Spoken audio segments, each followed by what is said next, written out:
ഒരു മരപ്പണിക്കാരൻ്റെ മകനാണ്. മറിയത്തിൻ്റെ മകനായി, ജോസഫിൻ്റെയും മറിയയുടെയും മകനായി ജനിച്ച് കാലത്ത് വിട്ട് നമ്മൾ ജനിച്ചത് വീടിലാണെങ്കിലും ചിലർക്ക് ആശുപത്രിയിലാണെങ്കിലും സാധാരണ അങ്ങനെയൊക്കെ പതിവെങ്കിലും എന്ന ഈ യേശു എന്ന യേശു കുഞ്ഞിനെ വെച്ചത് ഒരു പരിസ്ഥലത്തിലാണ്. അവിടെ കാര്യമായ ശുശ്രൂഷകളൊന്നും ഉണ്ടായിരുന്നില്ല. കൊട്ടാരങ്ങളുടെ സൗകര്യങ്ങളൊന്നും ഇല്ലാതെ ഒരു പുൽക്കൂട്ടിൽ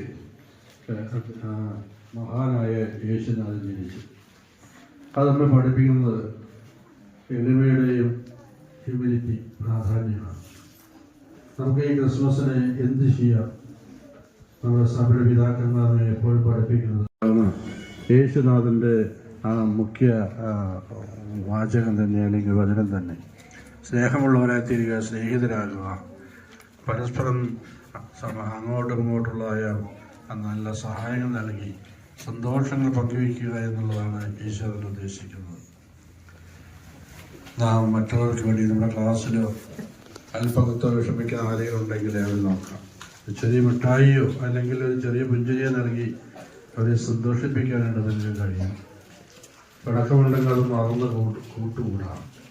സമാധാനത്തിൻ്റെ രാജഭാവനായ യേശു നമ്മെ പഠിപ്പിക്കുന്നത് സമാധാനത്തോടെയാണ്.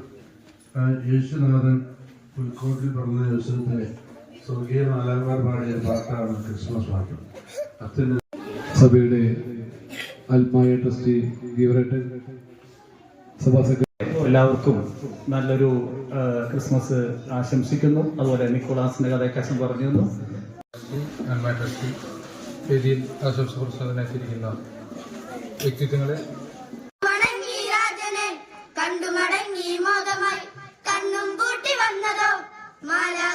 കൂട്ടമായി വന്നു മടങ്ങി രാജനെ കണ്ടു.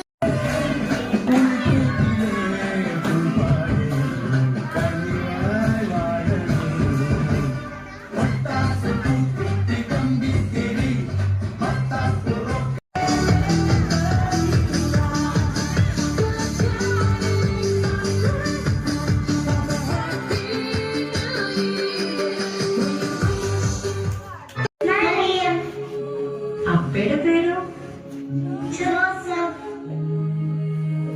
ജോസഫും മറിയവും തമ്മിലുള്ള വിവാഹം നിശ്ചയിച്ചിരിക്കും.